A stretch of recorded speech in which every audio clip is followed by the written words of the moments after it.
You know that moment when your entire world shifts? When you realize the person you trusted most has been playing you for a fool?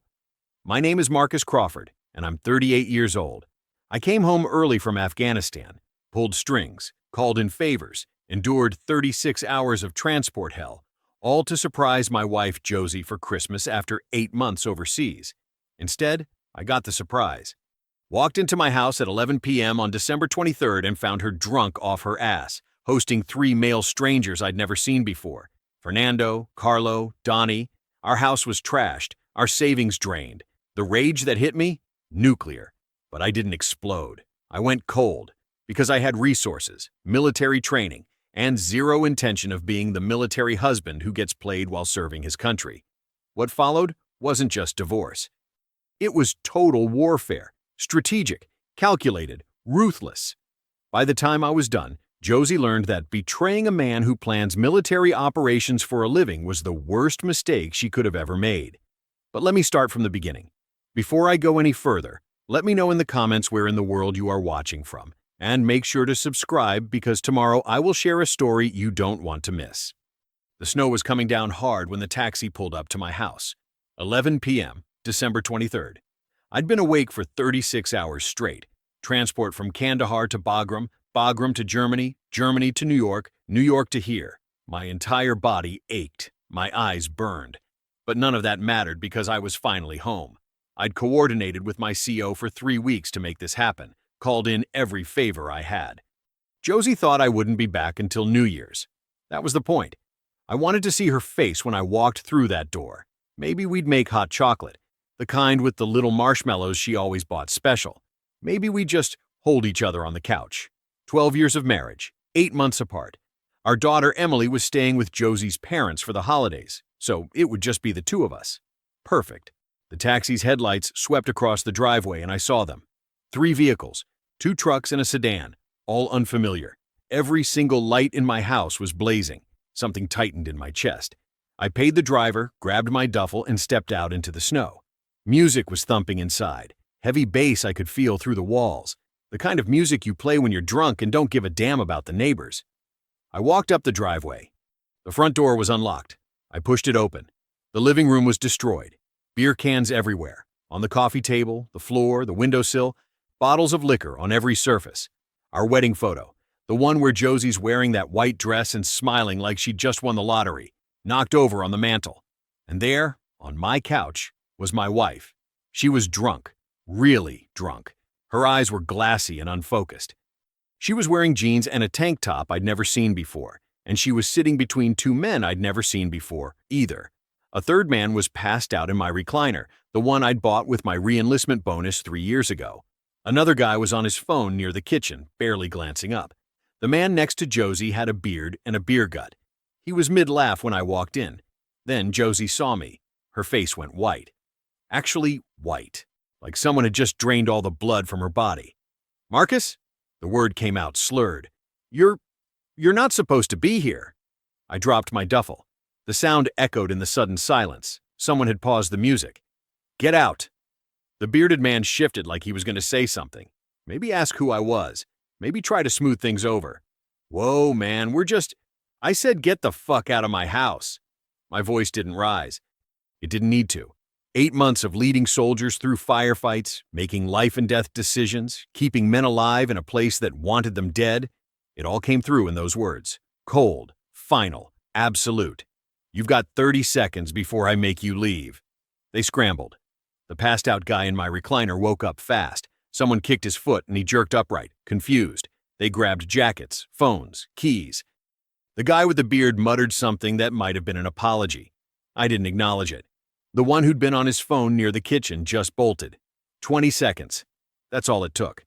The door slammed behind them. I heard engines starting, tires spinning in the snow as they peeled out of my driveway. Then it was just Josie and me. She tried to stand, stumbled, caught herself on the arm of the couch. Her tank top was crooked. There was a red plastic cup in her hand, one of those solo cups you use at college parties. "Marcus, I can explain." "Explain what, exactly?" I stepped closer. The smell hit me. Alcohol, stale beer, and something sharper. Vodka, maybe. Tequila. Explain why there are three strange men in our house at 11 p.m.? Explain why you're drunk off your ass? Explain why our living room looks like a frat house? We were just hanging out. Just hanging out. I laughed. It wasn't a pleasant sound. I've been dodging Taliban fighters for 8 months, sleeping in dirt, eating MREs, missing my daughter's birthday, and you've been just hanging out with random men in our house? Her eyes filled with tears. Any other time, any other version of me might have softened at that. The man who'd left 8 months ago might have held her, asked what was wrong, tried to understand. But that man was gone. Who are they? I demanded. Just friends. From work. You work at a dental office with 3 other women. Try again. She couldn't meet my eyes. Her hands were shaking. The red cup slipped from her fingers and hit the carpet, spilling what was left inside. I met them at a bar, she whispered. We started hanging out. While I was deployed. Marcus, it's not what you think. Then tell me what it is. I crossed my arms, felt the fabric of my uniform pulled tight across my shoulders. Because from where I'm standing, it looks like my wife has been partying with strange men while I'm overseas. It looks like she's been drinking again after promising me she'd stopped. It looks like she's been lying to me for months. You don't understand what it's like. Her voice rose, defensive and sharp.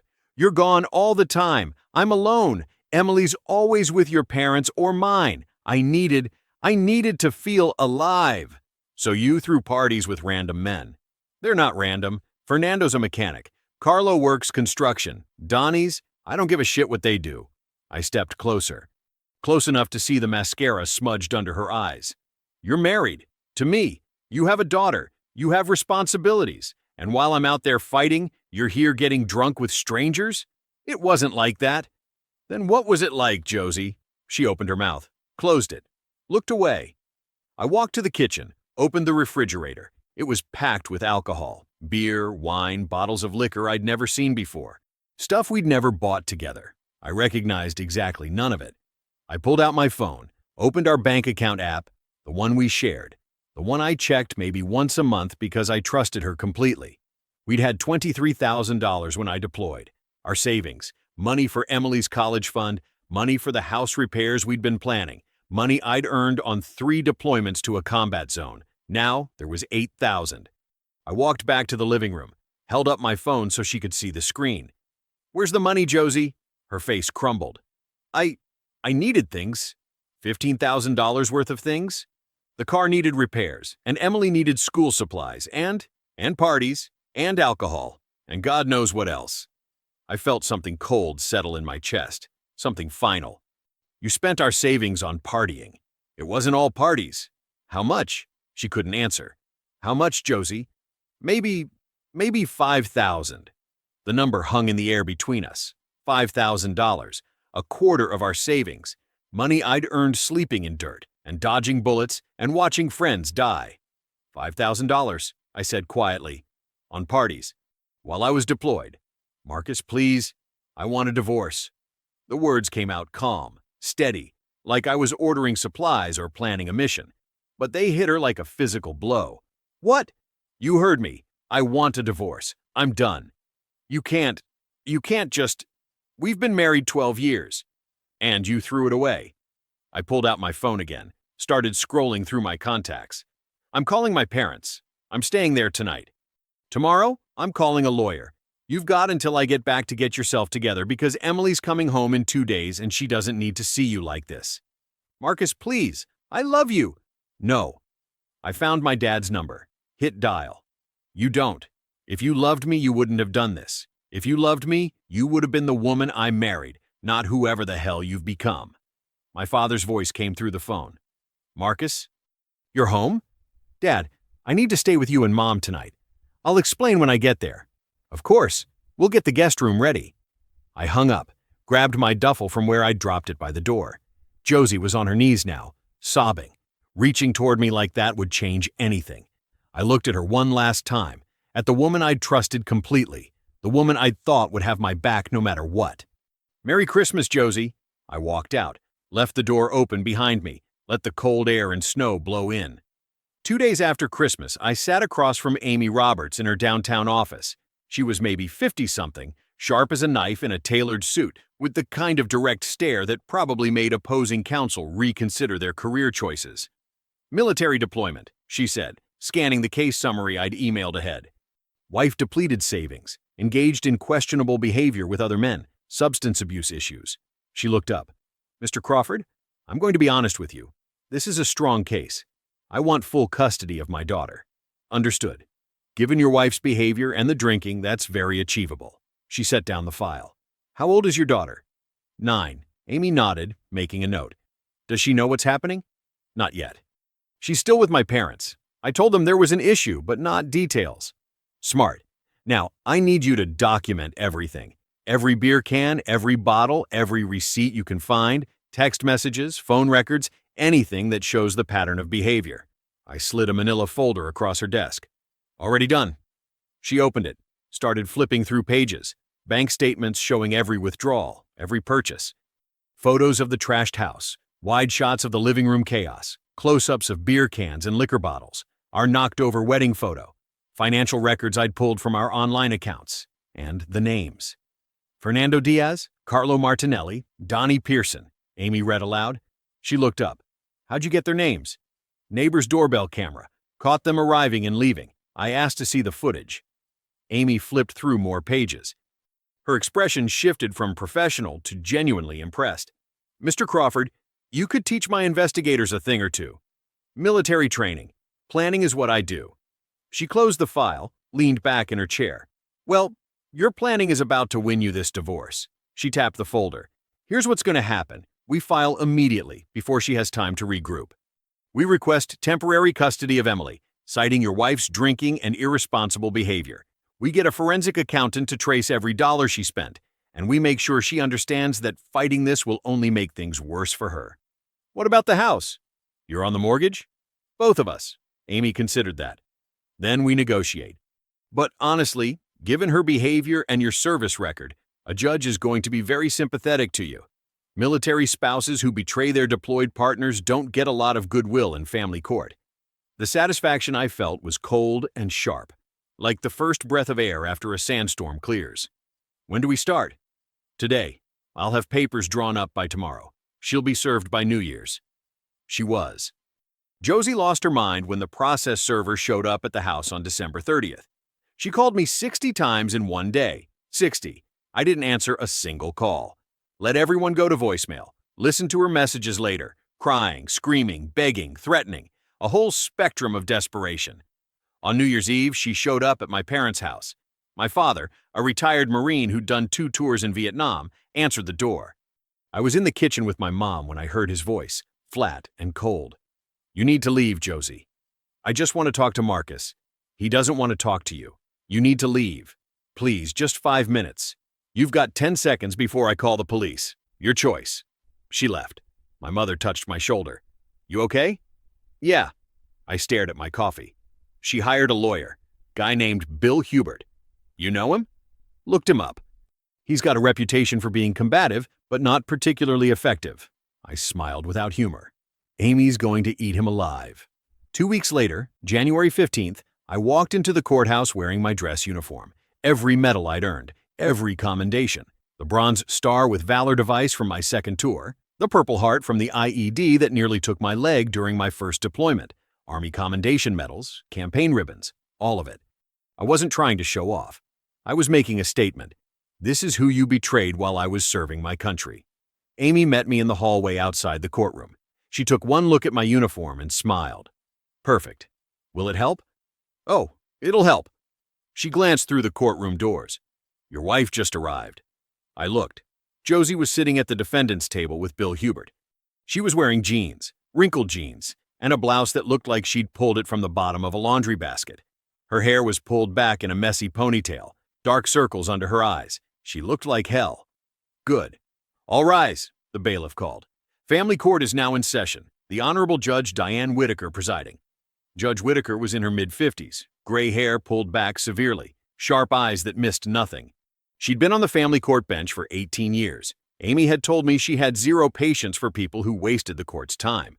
We sat. Judge Whitaker reviewed the file, then looked up.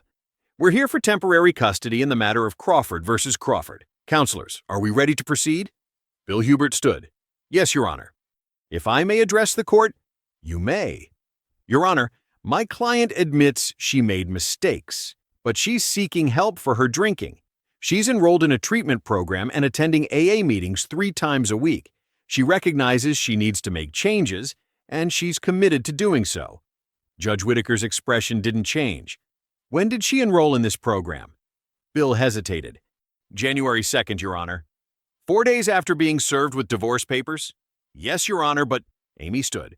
Your Honor, if I may, Mr. Hubert is correct that his client is now seeking help, but that help is reactive, not proactive. For 8 months while her husband was deployed in Afghanistan, Mrs. Crawford engaged in reckless behavior. She depleted their joint savings by over 60%. She entertained multiple men in the family home while intoxicated. She only sought treatment after being caught and served with divorce papers. This isn't someone recognizing they have a problem. This is someone trying to avoid consequences. Judge Whitaker turned to Josie. Mrs. Crawford, is this accurate? Josie stood shakily. Her voice was barely audible. I was struggling. That's not what I asked. Judge Whitaker's tone was ice. Did you or did you not deplete your joint savings while your husband was deployed? Josie's face crumpled. Yes, but yes or no, Mrs. Crawford? Yes. Did you or did you not have multiple men in your home while intoxicated? It wasn't, Josie started, tears streaming down her face. Yes or no? Josie's shoulders slumped. Yes. Judge Whitaker nodded slowly. She looked at me for a long moment, taking in the uniform, the medals, everything I'd earned while Josie was partying. Temporary custody is awarded to Mr. Crawford. Mrs. Crawford will have supervised visitation every other weekend. We'll reconvene in 60 days for the final hearing. She picked up her gavel. Anything else, counselors? Bill Hubert jumped up. Your Honor, supervised visitation is excessive. The gavel came down. We're adjourned. Next case. It was over in less than 15 minutes. Outside the courthouse, Amy shook my hand. That went about as well as it possibly could have. She didn't even fight. She couldn't. The facts are the facts. Amy pulled out her phone, checked something. Now, let's talk settlement. Bill's going to push hard for Josie to keep the house. It's standard in cases where the primary custodial parent... No, Amy looked up. No? I want her out of that house. She can have half the equity, but I'm not letting her stay there. Emily's home is with me, in that house, where she grew up.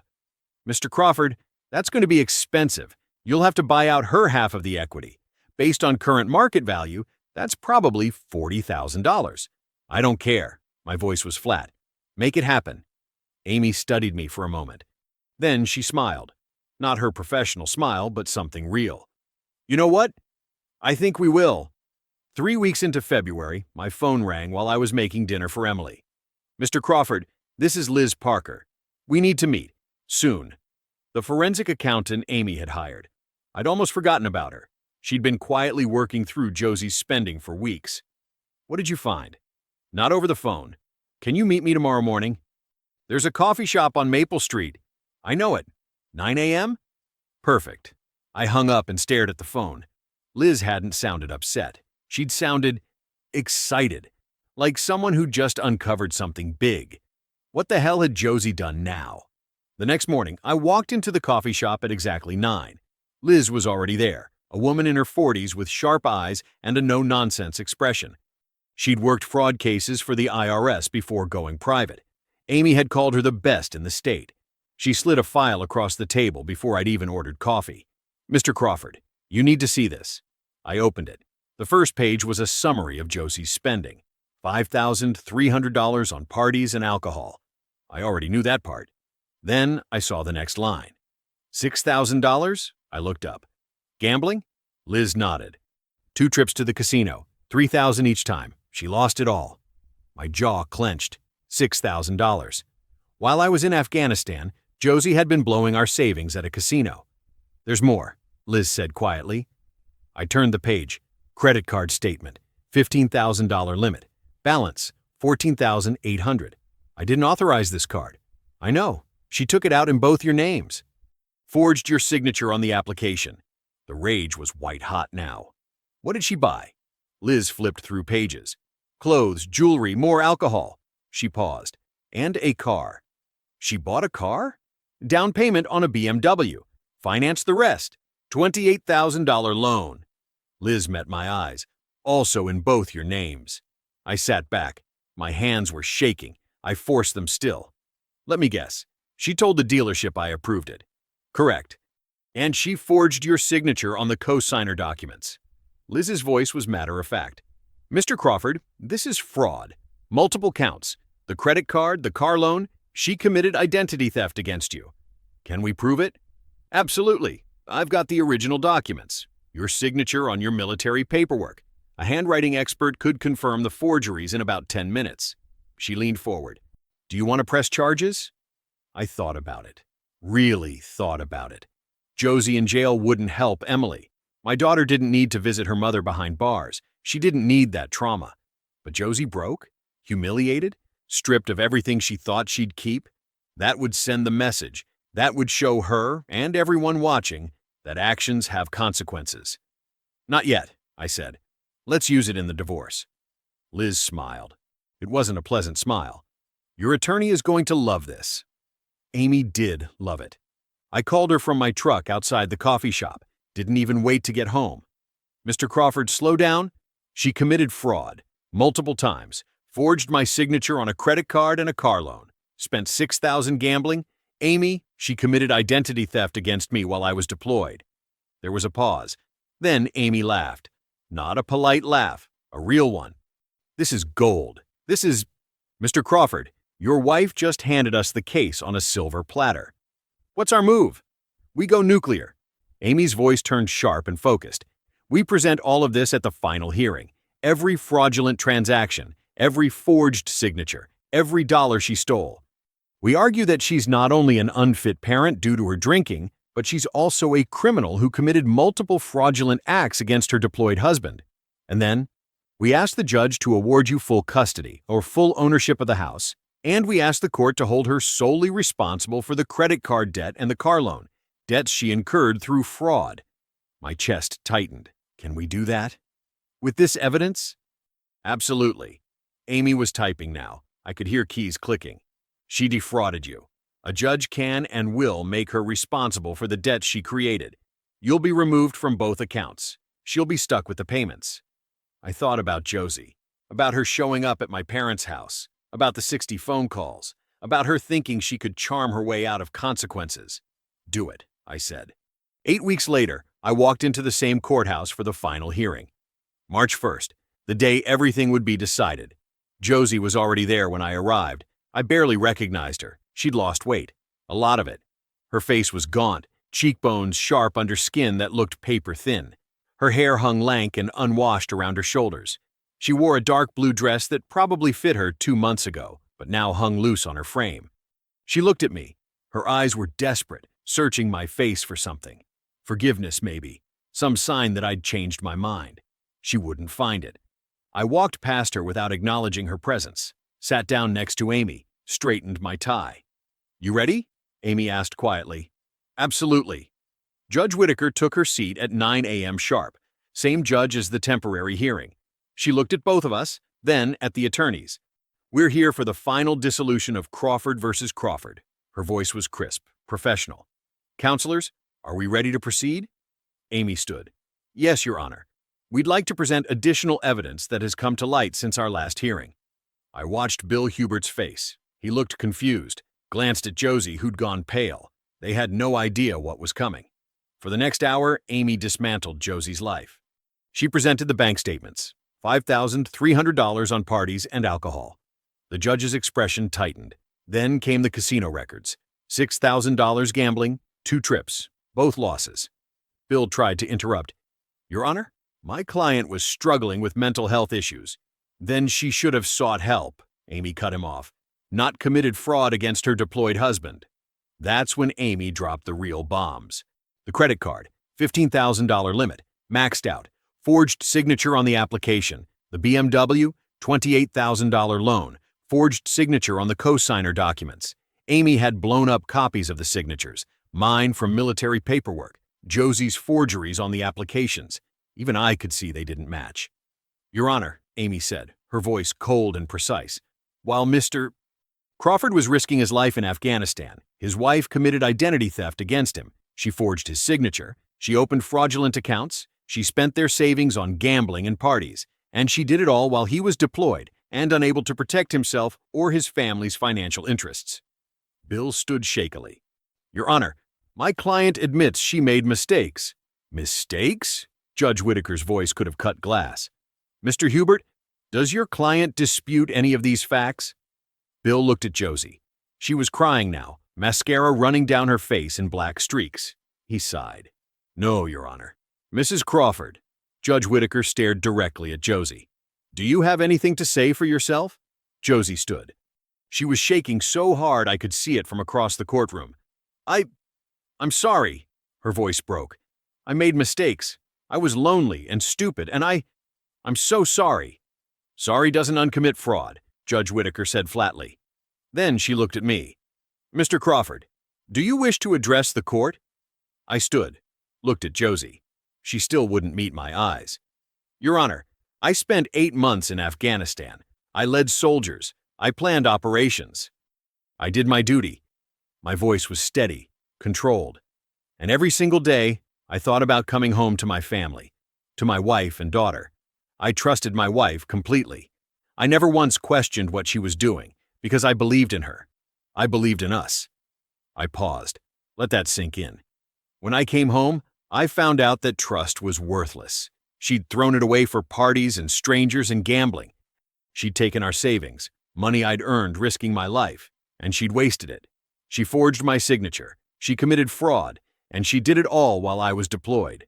My voice hardened. I'm not asking this court for mercy. I'm asking for justice. My daughter deserves a stable home with a parent who makes responsible decisions. I can provide that. My wife has proven she cannot. I sat down. Judge Whitaker was quiet for a long moment. Then she spoke, and her voice carried the weight of 18 years on the bench. Mrs. Crawford, I've been a family court judge for 18 years. I've seen a lot of bad behavior, but what you did to your husband, a deployed service member, is among the worst I've encountered. You betrayed his trust, depleted your family's resources, and committed multiple acts of fraud. Your behavior was selfish, reckless, and unconscionable. Josie was sobbing openly now.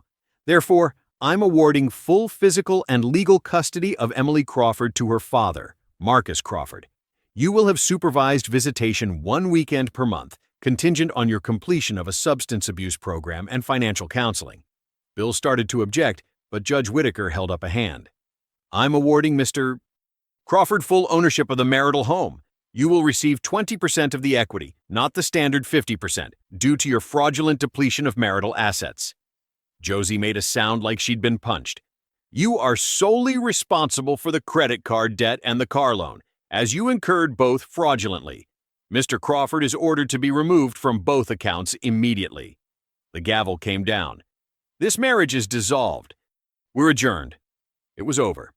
2 weeks into March, Emily came home from her supervised visit with Josie. She was quiet, too quiet. I'd learned to read my daughter over the years, the way she dragged her backpack, the way she didn't look up when she walked through the door, the way she went straight to her room instead of telling me about her day. Something was wrong. I gave her 20 minutes, let her settle. Then I knocked on her door. Hey, sweetheart, I said, sitting next to her on the bed. How was your mom? Emily shrugged, picked at the edge of her blanket. She cried a lot. My chest tightened. I'm sorry you had to see that. Dad? She looked up at me, those big brown eyes that saw too much. Is Mom going to be okay? How do you answer that? How do you tell your 9-year-old daughter that her mother made choices that destroyed her own life? That sometimes people don't bounce back from the consequences they've earned?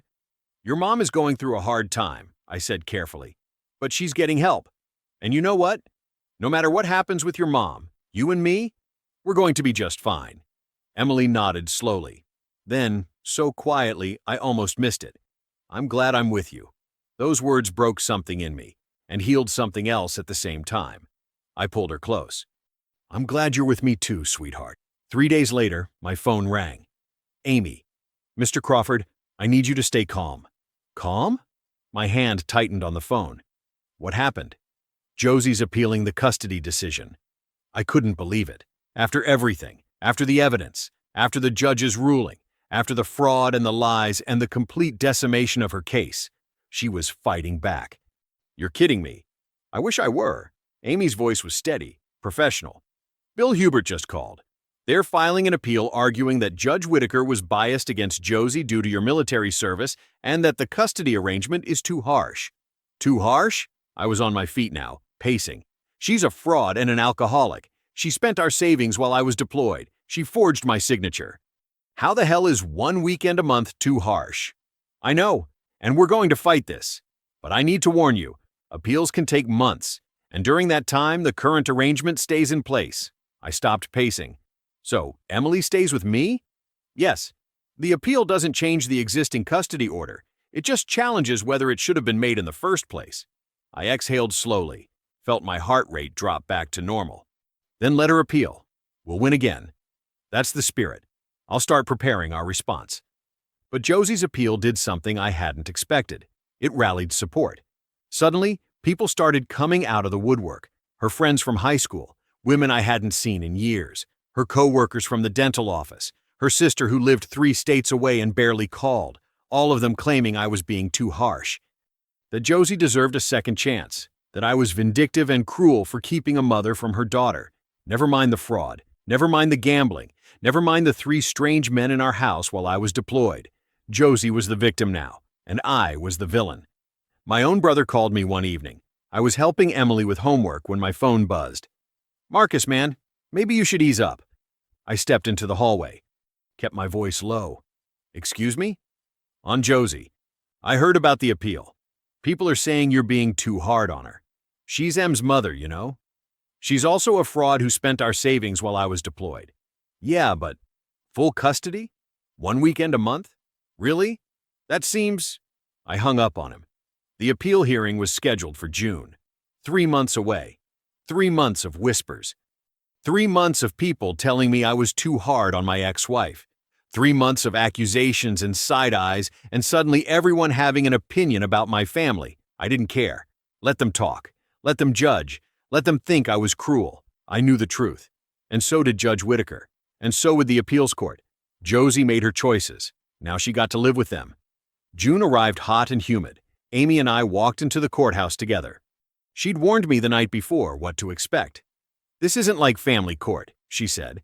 "These judges aren't looking at whether Judge Whitaker made the right moral decision. They're looking at whether she made legal errors.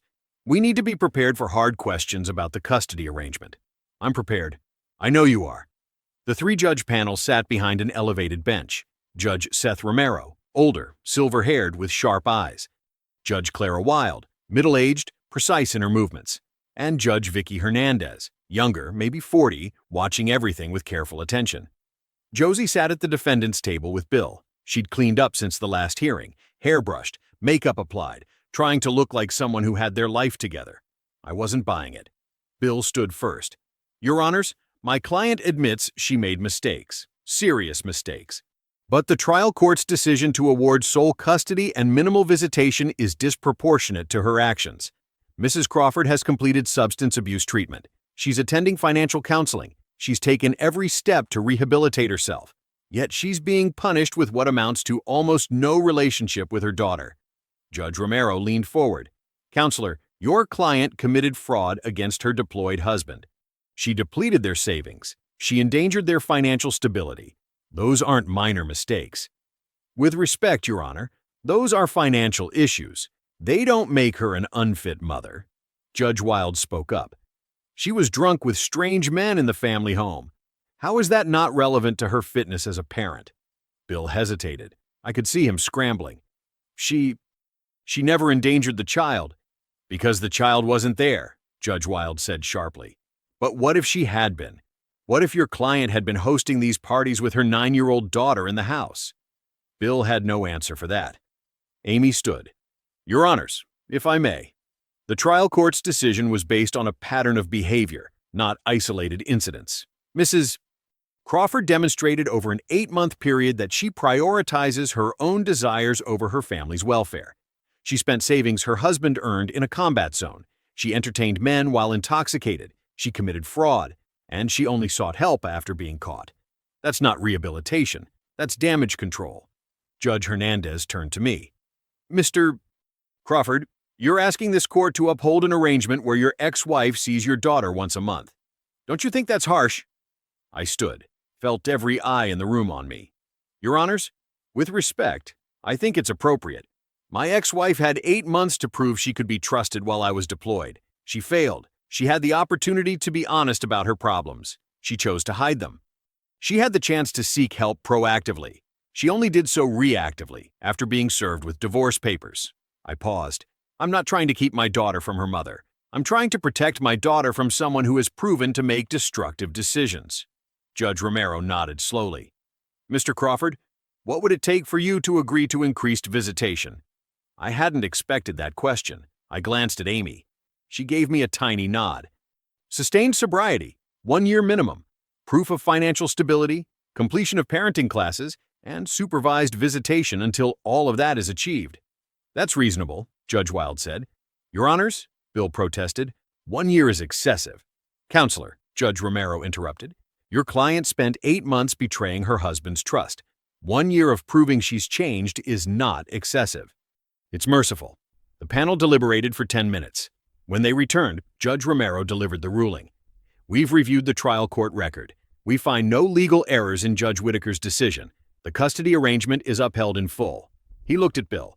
Additionally, Mrs. Crawford is prohibited from petitioning for increased custody for 1 year, during which time she must meet the conditions Mr.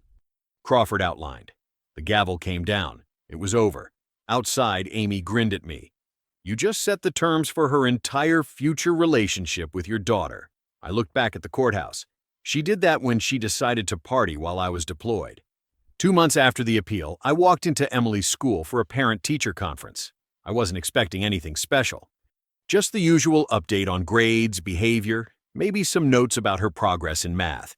Emily was doing fine, thriving actually, considering everything she'd been through. The teacher was new, Ms. Sanders, Julia Sanders, no relation to Judge Whitaker, as she'd clarified with a smile when we shook hands. She was kind, smart, and when she talked about Emily, she didn't just recite grades and test scores. She talked about my daughter like she actually knew her. Emily's incredibly resilient, Julia said. She's got this quiet strength about her, and she's protective of the other kids, always the first one to stand up when someone's being picked on. I felt my chest tighten. She gets that from her mother. Julia raised an eyebrow.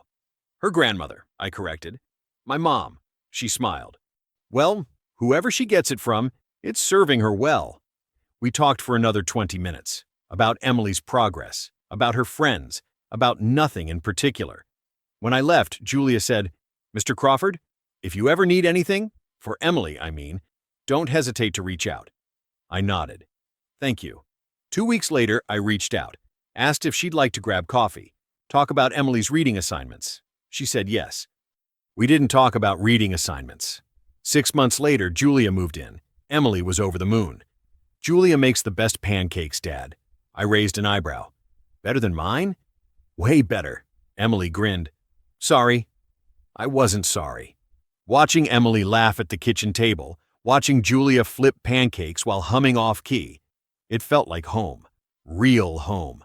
Not the hollow shell Josie and I had been living in before I deployed. One evening, Julia and I sat on the porch. Emily was inside doing homework. The sun was setting, painting the sky in shades of orange and pink. Can I ask you something? Julia said. Sure. Do you ever regret how hard you went after Josie? I thought about it. Honestly, thought about it. No, I said. She made choices. She faced consequences. If I'd gone easy on her, what would that have taught Emily? That betrayal is forgivable? That there are no real repercussions for destroying someone's trust? Julia nodded slowly. You're right. I see how people talk about you, like you're the villain. Let them talk. I took her hand. I know what I did. I protected my daughter. I protected myself. And I made sure Josie understood that actions have consequences. I'm not the villain in this story. I'm the guy who refused to be a victim. She squeezed my hand. Good. It's been 2 years since that night I came home early from deployment. 2 years since I walked through my door and found my wife drunk with 3 strangers. 2 years since my entire world shifted. Emily is 11 now. She's thriving. Straight A's. Soccer team captain. happy in a way I wasn't sure she'd ever be again. She sees Josie once a month, supervised visits at Josie's mother's house. They're civil, fine. Josie's sober, according to the reports, working retail, living in a small apartment across town. She lost everything: the house, her daughter, her reputation, her financial stability, and I don't feel bad about it. Because here's the thing people don't understand. I didn't destroy Josie's life. She did. I just made sure she faced the consequences of her choices. I didn't let her manipulate the system, play the victim, or escape accountability.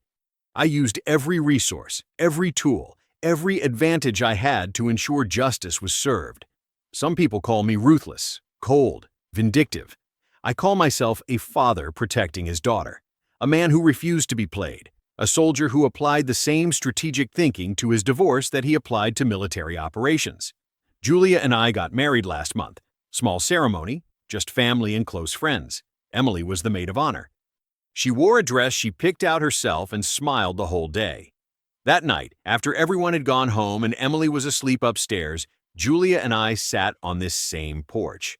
The same porch where I'd sat 2 years ago, planning my divorce strategy with Amy's files spread across the table. "You did it," Julia said softly. "You really did it." "Did what?" "Built a new life.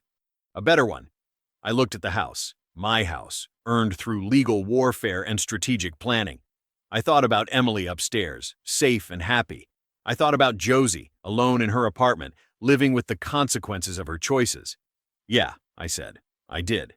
And I'd do it all over again. Because in the end, this wasn't just about revenge. It was about justice. It was about teaching my daughter that actions have consequences.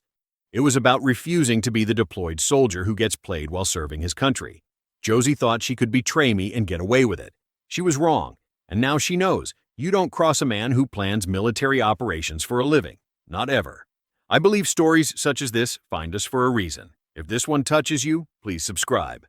I share a new one every day. In the meantime, there are 2 stories on the screen that are even better.